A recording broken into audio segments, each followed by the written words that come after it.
Iceland യാത്രയുടെ 16-ാമത്തെ ദിവസത്തേക്ക് നമ്മൾ കടന്നിരിക്കുകയാണ്. അതായത് ഐസ്ലാൻഡത്തെ അവസാനത്തെ ദിവസമാണ് നമ്മളിപ്പോൾ ഉള്ളത്. തലേ ദിവസത്തെ വീഡിയോയിൽ പറഞ്ഞ പോലെ നമ്മൾ എവിടെ നിന്നാണോ വണ്ടി വാടകയ്ക്ക് എടുത്തത്, അതായത് നമ്മുടെ ക്യാമ്പർ വാന് നമ്മൾ എവിടെ നിന്നാണ് വാടകയ്ക്ക് എടുത്തത് അവിടെ തന്നെയാണ് നമ്മൾ തലേദിവസം വന്ന് ക്യാമ്പ് ചെയ്ത് കിടന്നുറങ്ങിയത്. രാവിലെ നമ്മൾ എഴുന്നേറ്റിട്ട് ഇവിടെ നമുക്ക് കുറച്ചധികം സ്ഥലങ്ങളിലേക്ക് പോകാനായിട്ടുണ്ട്.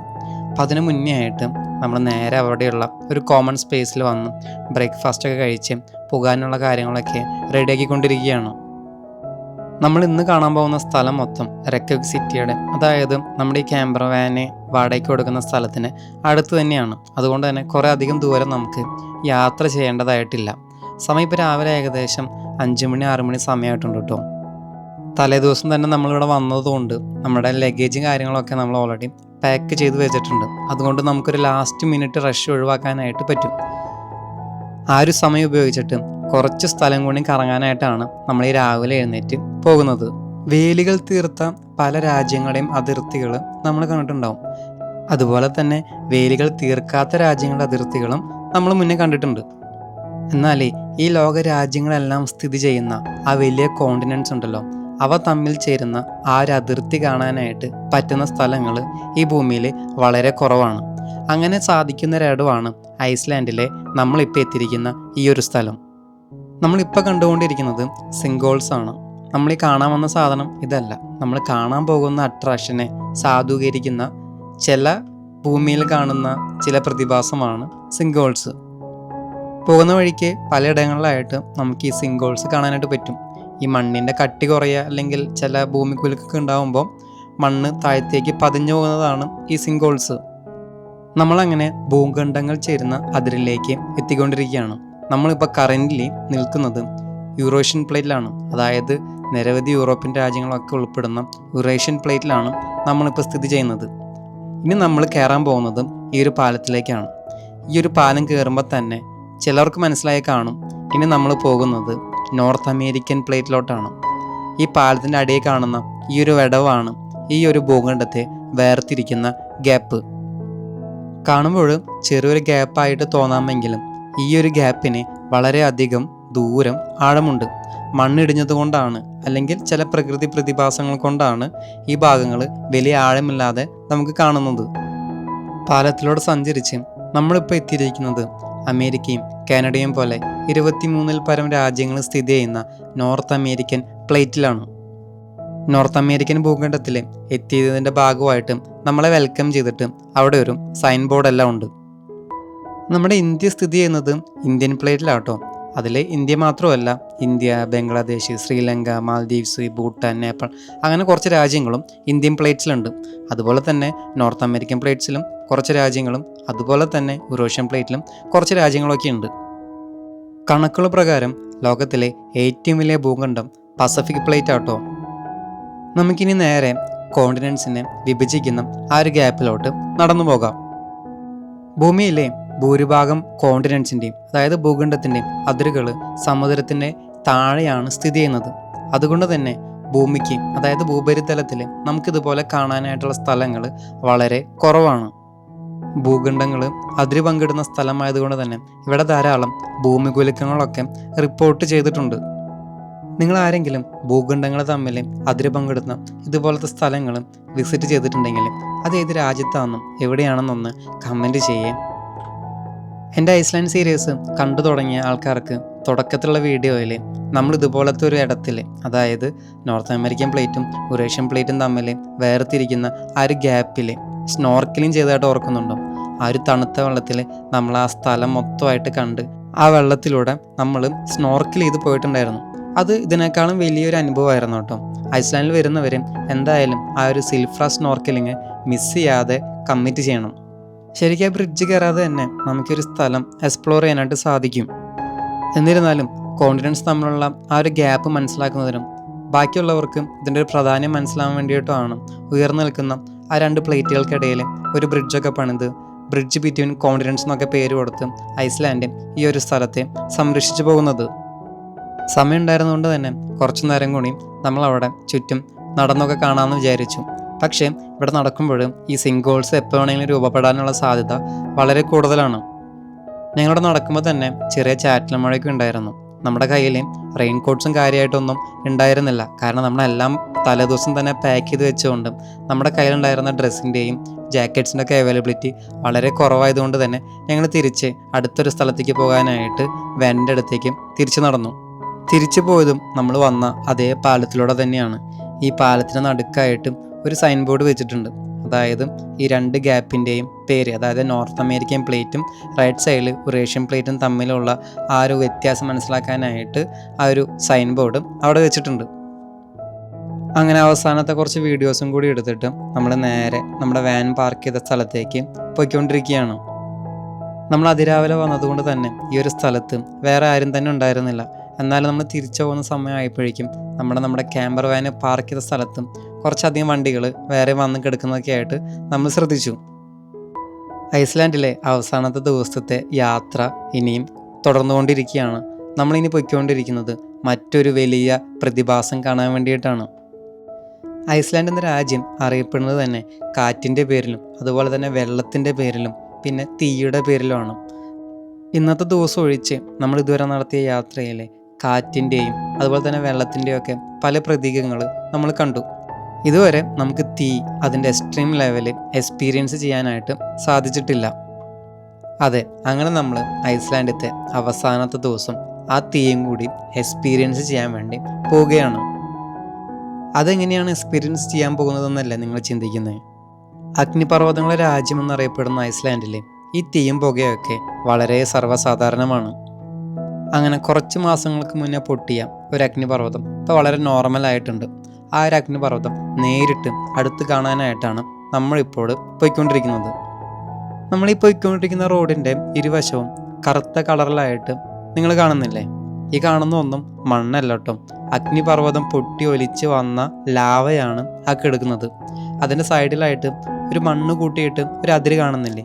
അഗ്നിപർവ്വതം ഒലിച്ചു വന്ന ഈ ലാവ ഇനിയും മുന്നോട്ട് പോയി നാശങ്ങൾ വരാതിരിക്കാൻ വേണ്ടിയിട്ട് ഗവൺമെൻറ് ആ ലാവ ഒഴുക്ക് തടയാൻ വേണ്ടി നിർമ്മിച്ച മൺതിട്ടകളാണ് നിങ്ങളിപ്പോൾ കണ്ടുകൊണ്ടിരിക്കുന്ന റൈറ്റ് സൈഡിൽ ആ ചെറിയൊരു കുന്ന്.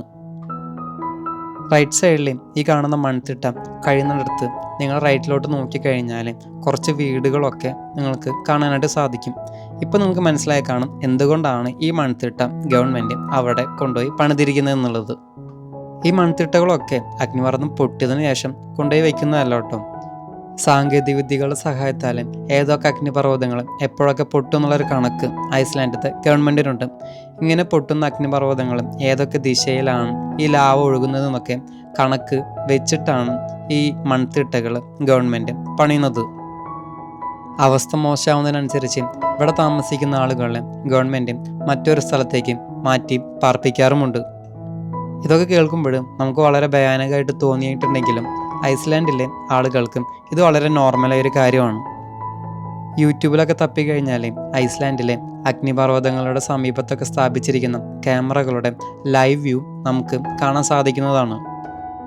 ആ വീഡിയോ ഒക്കെ നോക്കിക്കഴിഞ്ഞാൽ നമുക്ക് മനസ്സിലാക്കാനായിട്ട് സാധിക്കും എപ്പോഴാണ് അഗ്നിപർവ്വതം പൊട്ടിയതെന്നും അതെങ്ങോട്ടാണ് ഒഴുകുന്നതെന്നൊക്കെ നമുക്ക് അതിലൂടെ മനസ്സിലാക്കാം. നമ്മളങ്ങനെ അഗ്നിപർവ്വതത്തിൻ്റെ അടുത്തോട്ട് അടുക്കാറായി.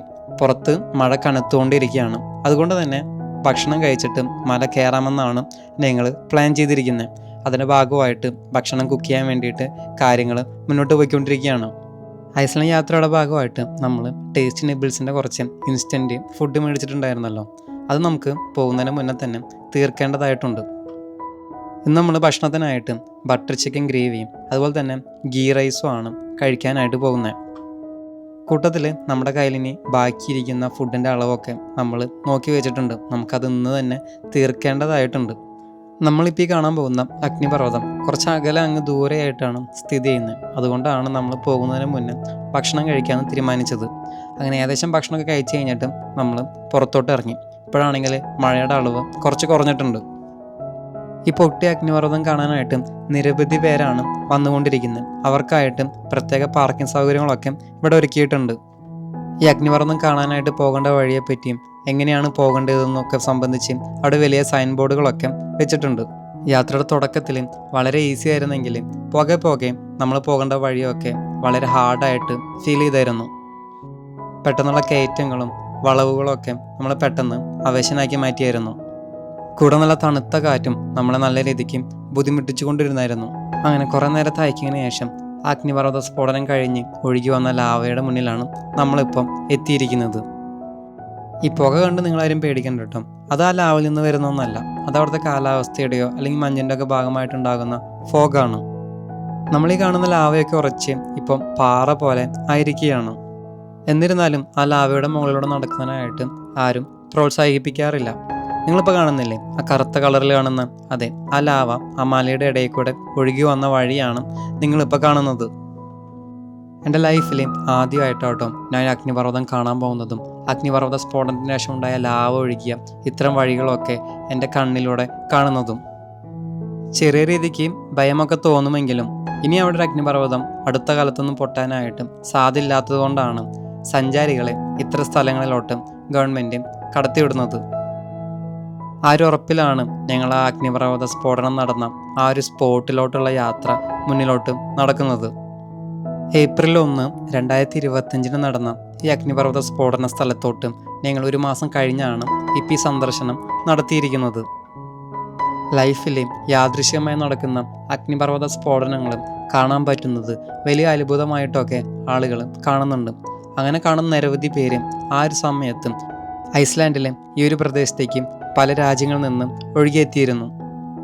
പോകുന്ന വഴിയിലുടനീളം തന്നെ ലാവയിലോട്ട് പ്രവേശിക്കരുതെന്നും ലാവയിലോട്ടൊന്നും എടുത്തെറിയരുതെന്നൊക്കെ എഴുതി വെച്ചിട്ടുണ്ട്. സൾഫർ ഡയോക്സൈഡ് പോലുള്ള വിഷവാതകങ്ങളും ഈ ഭാഗത്തും, അതായത് ലാവ ഭാഗത്തും ഉള്ളതിനാലേ അവിടേക്ക് പോകുന്നതും വളരെ റിസ്ക് പിടിച്ചൊരു കാര്യമാണ്. നമ്മുടെ മുന്നിൽ കാണുന്ന ഈ ക്യാമറ സ്റ്റേഷൻ വഴിയാണ് ലോകത്തുള്ള കുറേ അധികം ആളുകൾ യൂട്യൂബ് വഴിയൊക്കെ ലൈവായിട്ടും ഈ വോൾക്കാനോ പൊട്ടിയതും ഈ ലാവ ഒഴുകുന്നതൊക്കെ കാണാനായിട്ട് സാധിപ്പിച്ചത്. ഈ ക്യാമറകൾ വഴി ഐസ്ലാൻഡിലെ ഗവൺമെൻറ്റിൻ്റെ കീഴിൽ വർക്ക് ചെയ്യുന്ന കാലാവസ്ഥ നിരീക്ഷണ കേന്ദ്രങ്ങളൊക്കെ ഇവിടുത്തെ അവസ്ഥകളെ വിലയിരുത്തുന്നു. നിങ്ങളിപ്പോൾ കാണുന്ന മഞ്ഞ വട്ടത്തിലുള്ള ആ ഒരു ഏരിയയിലാണ് ഈ ഒരു അഗ്നിപർവ്വത സ്ഫോടനത്തിൻ്റെ പ്രഭവ കേന്ദ്രം. പുഴ പോലെ ഒഴുകിയ ഈ അഗ്നിപർവ്വത സ്ഫോടനം പല ഏരിയകളിലൂടെ പരന്നാണ് ഒഴുകിയത്. അതുകൊണ്ട് തന്നെ നിരവധി നാശനഷ്ടങ്ങൾ ഐസ്ലാൻഡിൽ ഉണ്ടായിട്ടുണ്ട്. അതിലെടുത്തു പറയാവുന്നതും എന്നാൽ ഏറ്റവും കൂടുതൽ നാശനഷ്ടം സംഭവിച്ചതും ഇവിടെ വളരെയധികം ഫേമസ് ആയി പ്രവർത്തിക്കുന്ന blue lagoon geothermal spa എന്ന് പറഞ്ഞ ടൂറിസ്റ്റ് സ്പോട്ടിനാണ്. ഓരോ വർഷത്തിലും നിരവധി ടൂറിസ്റ്റുകളാണ് ഈ ജിയോ തെർമൽ സ്പാ എക്സ്പീരിയൻസ് ചെയ്യുന്നതിന് വേണ്ടിയിട്ട് പല രാജ്യത്തു നിന്നും ഇവിടേക്ക് വരുന്നത്. ഈ ലാവ അവശിഷ്ടങ്ങളും ഈ ബ്ലൂ ലഗൂൺ സ്പാ സമീപ പ്രദേശത്തേക്ക് ഒഴുകിയെത്തിയതും സ്പായിലേക്ക് ജിയോ തെർമൽ വാട്ടർ എത്തിച്ചിരുന്ന പൈപ്പുകൾക്ക് ഭീഷണിയാവുകയും ചെയ്തതോടെ റെക്കവിക് സിറ്റിയിലെ ഈ വളരെ ഫേമസ് ആയ ബ്ലൂ ലഗൂൺ സ്പാ കുറച്ച് നാളത്തേക്കും അടച്ചിടേണ്ടതായിട്ട് വന്നായിരുന്നു. മലമുകളിലെ കാഴ്ചകളെല്ലാം കണ്ട് നമ്മൾ തിരിച്ചു വരുന്ന വഴിക്ക് നമ്മൾ ആ കണ്ട ലാവ ഒന്ന് അടുത്തു പോയി എക്സ്പീരിയൻസ് ചെയ്യാമെന്ന് തീരുമാനിച്ചു. അങ്ങനെ നടന്ന് നമ്മൾ നേരെ ആ ലാവ ഒഴുകിയെത്തി അവസാനിച്ച ഒരു എൻഡ് പോയിന്റിലോട്ട് എത്തിക്കൊണ്ടിരിക്കുകയാണ്. മലമുകളിൽ കയറി അഗ്നിപർവ്വതം പൊട്ടിയ സ്ഥലം കാണാൻ ബുദ്ധിമുട്ടുള്ളവരും മിനിമം ഈ ഒരു സ്ഥലത്ത് എത്തിയിട്ട് ഇവിടെ നിന്ന് കുറച്ച് ഫോട്ടോസൊക്കെ എടുത്ത് തിരിച്ചു പോകുന്നതായിട്ടും കണ്ടു. അങ്ങനെ കുറേ വർഷങ്ങൾക്ക് ശേഷം സിനിമയിലും ടി വിയിലും മാത്രം കണ്ടിരുന്ന ആ ലാവ നേരിട്ട് കാണാനും തൊടാനുമായിട്ട് ഇന്ന് സാധിച്ചു. ലാവയുടെ മുകളിലൂടെ നടക്കുന്നത് അപകടകരമാണെങ്കിലും കുറച്ച് പേരൊക്കെ അതിൻ്റെ മുകളിൽ കയറി നിന്നിട്ട് നല്ല ഫോട്ടോസൊക്കെ എടുക്കുന്നത് ഞങ്ങൾ കണ്ടായിരുന്നു. എൻ്റെ സങ്കല്പത്തിലെ മൺകട്ട പോലെ തൊട്ടാൽ പൊടിഞ്ഞു പോകുന്നതായിരുന്നു ഞാൻ വിചാരിച്ചിരുന്നത്. എന്നാൽ അടുത്തെത്തി അത് തൊട്ടപ്പോഴാണ് ഒരു കാര്യം മനസ്സിലായത്. പാറയേക്കാൾ അല്ലെങ്കിൽ പാറ പോലെ തന്നെ വളരെ ഉറപ്പുള്ള ഒന്നായിരുന്നു ഈ ലാവ ഉറച്ചുണ്ടായത്. അതുകൊണ്ട് തന്നെ മുകളിൽ നടക്കുമ്പോഴും വീണ് കഴിഞ്ഞാൽ വളരെയധികം അപകടം ഉണ്ടാകാനുള്ള സാധ്യത കൂടുതലാണ്. അങ്ങനെ അവിടുത്തെ കാഴ്ചകളൊക്കെ കണ്ട് നമ്മൾ തിരിച്ച് നമ്മുടെ വാൻ പാർക്ക് ചെയ്ത ഇടത്തോട്ട് നമ്മൾ നടന്നുകൊണ്ടിരിക്കുകയാണ്. വരുന്ന വഴിക്ക് വ്യൂ പോയിന്റിലോട്ട് നയിക്കുന്ന പല സൈൻ ബോർഡുകളും കാണാനായിട്ട് സാധിച്ചു. അപ്പോഴാണ് ഒരു കാര്യം മനസ്സിലായത്. പല വർഷങ്ങളിലായിട്ട് പൊട്ടിയ അഗ്നിപർവ്വത സ്ഫോടന സ്ഥലത്തേക്ക് നയിക്കുന്ന മാപ്പുകളാണ് അവയെന്നുള്ളത്. അഗ്നിപർവ്വത സ്ഫോടനം നടന്ന വർഷവും സ്ഥലവുമെല്ലാം ഈ മാപ്പിൽ വളരെ കൃത്യമായിട്ട് അടയാളപ്പെടുത്തിയിട്ടുണ്ട്. വാനിൽ തിരിച്ചെത്തിയതിനു ശേഷം ആദ്യം ചെയ്തത് ഇത്ര ദൂരം നടന്ന യാത്രയുടെ ക്ഷീണം മാറ്റുന്നതിനായിട്ടും ഒരു ലഘു ഭക്ഷണം കഴിക്കാമെന്ന് തീരുമാനിച്ചു. അങ്ങനെ ഔദ്യോഗികമായി നമ്മുടെ ലിസ്റ്റിലുണ്ടായിരുന്ന 2 സ്ഥലവും നമ്മൾ പറഞ്ഞ സമയത്തിനുള്ളിൽ കവർ ചെയ്തിരിക്കുകയാണ്. ഇവിടെ നിന്ന് നമ്മളിനി പോകുന്നത് റെക്കവിക് സിറ്റിയിൽ സ്ഥിതി ചെയ്യുന്ന ഏതെങ്കിലും ഒരു KFC റെസ്റ്റോറൻറ്റിലോട്ടാണ്. ഏതൊരു ഫാസ്റ്റ് ഫുഡ് ശൃംഖലയ്ക്കും ആ രാജ്യത്തിൽ മാത്രം സെർവ് ചെയ്യുന്ന ഒരു പ്രത്യേക ഡിഷും എന്തായാലും ഉണ്ടായിരിക്കും. അത്തരത്തിലൊരു ഡിഷ് ട്രൈ ചെയ്യാൻ വേണ്ടിയിട്ടാണ് നമ്മളിപ്പം KFCയിലോട്ട് പോകുന്നത്. ഞാൻ മുന്നേ പറഞ്ഞ പോലെ റോഡിൻ്റെ ഇരുവശത്തും കാണുന്ന ഈ കറുത്ത മണ്ണ് അഗ്നിപർവ്വത സ്ഫോടനം, അതായത് നമ്മളിപ്പോൾ കണ്ടുവന്ന അഗ്നിപർവ്വതം പൊട്ടി ഒലിച്ചു വന്ന ലാവ മൂലം ഉണ്ടായ അവശേഷിപ്പുകളാണ്. ആ ലാവയെല്ലാം റോട്ടിൽ നിന്ന് മാറ്റി പൂർവ്വസ്ഥിതിയിലാക്കിക്കൊണ്ടിരിക്കുകയാണ് അവിടുത്തെ ഗവൺമെൻറ്. അവിടുത്തെ ജനങ്ങൾക്ക് വേണ്ടിയിട്ട് ഗവൺമെൻറ് എത്ര ഫലപ്രദമായിട്ടാണ് വർക്ക് ചെയ്യുന്നതെന്ന് നമുക്കിതിലൂടെ മനസ്സിലാക്കാനായിട്ട് സാധിക്കും. അങ്ങനെ ചുരുങ്ങിയ നിമിഷം കൊണ്ട് തന്നെ റെക്കവിക് സിറ്റിയിലുള്ള ഒരു KFC കണ്ടുപിടിച്ച് അകത്ത് കയറാനായിട്ട് സാധിച്ചു. അങ്ങനെ മെനുവിലുണ്ടായിരുന്ന ഹോട്ട് വിങ്സ് ആയിരുന്നു ഞങ്ങൾ ഓർഡർ ചെയ്തത്. വളരെ വലിയ തിരക്കൊന്നും ഈ KFCയിൽ ഉണ്ടായിരുന്നില്ല കേട്ടോ. അതുകൊണ്ട് തന്നെ ഞങ്ങൾക്ക് ഓർഡർ ചെയ്യാനായിട്ട് വളരെ സൗകര്യമായിരുന്നു. അങ്ങനെ ഓർഡറൊക്കെ കൺഫേം ചെയ്ത് ക്യാഷൊക്കെ പേ ചെയ്ത് പിന്നീട് അങ്ങോട്ട് ഫുഡിന് വേണ്ടിയുള്ള വെയിറ്റിംഗ് ആയിരുന്നു. അങ്ങനെ കുറച്ച് നേരത്തെ കാത്തിരിപ്പിനൊടുവിൽ നമ്മുടെ ഫുഡ് നമുക്കങ്ങനെ കിട്ടിയിരിക്കുകയാണ്. സ്പൈസി എന്ന് വിചാരിച്ചപ്പോഴും തല തുളച്ച് കയറുന്ന സ്പൈസിയാണെന്ന് ഞങ്ങൾ 3 പേരും സ്വപ്നത്തിൽ പോലും വിചാരിച്ചിട്ടുണ്ടായിരുന്നില്ല. അത്രയ്ക്കധികം സ്പൈസി ആയിരുന്നു ഞങ്ങൾ ഓർഡർ ചെയ്ത ഫുഡ്. അങ്ങനെ ഒരു വിധത്തിൽ നമുക്ക് കിട്ടിയ സ്പൈസി ചിക്കനെല്ലാം കഴിച്ച് തീർത്ത് നമ്മൾ പിന്നെ നേരെ പോയത് നമ്മുടെ വാനിനെ ഗ്യാസ് ഫില്ല് ചെയ്യാനായിരുന്നു. ഇത്ര നാൾ, അതായത് നമ്മൾ ഈ 15 ദിവസം ഗ്യാസ് ഫില്ല് ചെയ്ത പോലത്തെ മനോഭാവം ആയിരുന്നില്ല ഇന്ന് ഫില്ല് ചെയ്യുമ്പോൾ ഞങ്ങൾക്ക് ഉണ്ടായിരുന്നത്. ചെറിയൊരു വിഷമമൊക്കെ ഉണ്ടായിരുന്നു. ഐസ്ലാൻഡിലത്തെ നമ്മുടെ അവസാനത്തെ ഗ്യാസ് ഫില്ലിംഗ് ആണ് ഇപ്പം നടന്നുകൊണ്ടിരിക്കുന്നത്. നമുക്ക് വാൻ തരുമ്പോൾ ഫുൾ ടാങ്ക് ഡീസലാണ് ഉണ്ടായിരുന്നത്. നമ്മൾ തിരിച്ചു കൊടുക്കുമ്പോഴും നമുക്ക് അതേപോലത്തെ ലെവലിൽ തന്നെ ഡീസൽ ഫില്ല് ചെയ്ത് കൊടുക്കേണ്ടതായിട്ടുണ്ട്. ഗ്യാസ് ഫില്ല് ചെയ്തതിന് ശേഷം നമ്മൾ പിന്നെ നേരെ പോയത് നമ്മുടെ വാൻ റെൻറ്റിനെടുത്ത, അതായത് നമ്മുടെ ലഗേജൊക്കെ ഇരിക്കുന്ന അതേ സ്ഥലത്തേക്കാണ്. വണ്ടി തിരിച്ചേൽപ്പിക്കാനായിട്ട് കുറച്ച് മണിക്കൂറുകൾ ബാക്കിയുണ്ടായിരുന്നെങ്കിലും നമ്മളെ ഡ്രോപ്പ് ചെയ്യാൻ അവർക്ക് സമയം ലേറ്റ് ആവുന്നത് കൊണ്ട് നമുക്ക് മുന്നത്തെ ഒരു ടീമിൻ്റെ ഒപ്പം എയർപോർട്ടിലേക്ക് പോകേണ്ടതായിട്ട് വന്നു. ആ ഒരു സമയത്തിനുള്ളിൽ വെച്ച് തന്നെ നമ്മുടെ ലഗേജസ് മൊത്തമായിട്ട് പാക്ക് ചെയ്യാനും പിന്നെ നമ്മുടെ അവസാനത്തെ ഭക്ഷണം കഴിക്കാനൊക്കെ ആയിട്ട് സാധിച്ചു. വണ്ടി അവരെ തിരിച്ചേൽപ്പിച്ച് വെരിഫിക്കേഷൻ എല്ലാം കഴിഞ്ഞതിന് ശേഷം നമ്മളെ പിന്നെ അവരുടെ ഒരു വാനിൽ അതിനടുത്ത് തന്നെ സ്ഥിതി ചെയ്യുന്ന, അതായത് നമ്മൾ ഐസ്ലാൻഡിലോട്ട് വന്നിറങ്ങിയ റെക്കവിക്കിലെ ഇൻ്റർനാഷണൽ എയർപോർട്ടിലോട്ട് നമ്മളെ കൊണ്ടാക്കിക്കൊണ്ടിരിക്കുന്നതാണ് നിങ്ങളിപ്പോൾ കണ്ടുകൊണ്ടിരിക്കുന്നത്. അങ്ങനെ ഏകദേശം 16 ദിവസത്തോളം 4000 കിലോമീറ്ററുകൾ താണ്ടി നമ്മൾ ഐസ്ലാൻഡിൽ നടത്തിയ ഈ യാത്രയുടെ അവസാന നിമിഷത്തിലേക്ക് അടുത്തുകൊണ്ടിരിക്കുകയാണ്. രാത്രി വൈകിയാണ് നമുക്ക് ഫ്ലൈറ്റ് ഉണ്ടായിരുന്നെങ്കിലും കുറേ നേരം നമുക്ക് എയർപോർട്ടിൽ ചെലവഴിക്കേണ്ടതായിട്ട് വന്നായിരുന്നു. നമ്മൾ മേടിച്ച കുറച്ച് സാധനങ്ങളുടെ ടാക്സ് റീഫണ്ട് കിട്ടുന്നതിനായിട്ട് നമുക്ക് എയർപോർട്ടിൽ കുറച്ച് നേരം ചെലവഴിക്കേണ്ടതായിട്ടുണ്ടായിരുന്നു. അങ്ങനെ ടാക്സ് റീഫണ്ട് പ്രൊസീജിയറെല്ലാം കഴിഞ്ഞ് നമ്മൾ പിന്നെ നേരെ പോയത് ബോർഡിംഗ് പാസ് പ്രിൻ്റ് ചെയ്യാനും നമ്മുടെ ലഗേജിൻ്റെ ടാഗും കൂടി പ്രിൻ്റ് ചെയ്യാനായിരുന്നു. അങ്ങനെ ഇമിഗ്രേഷൻ പ്രൊസീജിയറെല്ലാം കഴിഞ്ഞ് നമ്മളിപ്പോഴും ഫ്ലൈറ്റിൽ കയറിയിരിക്കുകയാണ്. ജർമ്മനി വഴിയാണ് നമ്മൾ സിംഗപ്പൂരിലോട്ട് തിരിച്ച് പോകുന്നത്. അങ്ങനെ കുറേയധികം നല്ല ഓർമ്മകളായിട്ട് ഇനിയൊരു അവസരത്തിൽ തിരിച്ചു വരാമെന്ന് പറഞ്ഞ് ഐസ്ലാൻഡിനോട് വിട പറഞ്ഞ് സിംഗപ്പൂരിലോട്ട് തിരിച്ച് പോവുകയാണ്. 16 ദിവസത്തെ വീഡിയോയിലെ കാഴ്ചക്കാരിൽ ചെറിയൊരു രീതിക്കെങ്കിലും ഐസ്ലാൻഡിലത്തെ കാഴ്ചകളും വിശേഷങ്ങളൊക്കെ ഞങ്ങൾക്ക് പങ്കുവയ്ക്കാൻ പറ്റിയെന്ന് ഞാൻ വിചാരിക്കുന്നു. അതിൽ അതിയായ സന്തോഷവും എനിക്കുണ്ട്. ഇനിയും ഇതുപോലത്തെ കാഴ്ചകളും വിശേഷങ്ങളൊക്കെ ആയിട്ട് ഞാൻ തിരിച്ചു വരുന്നതായിരിക്കും. അടുത്തൊരു വീഡിയോയിൽ കാണാം. അതുവരെ എല്ലാവർക്കും bye. Thank you for watching my Iceland video series.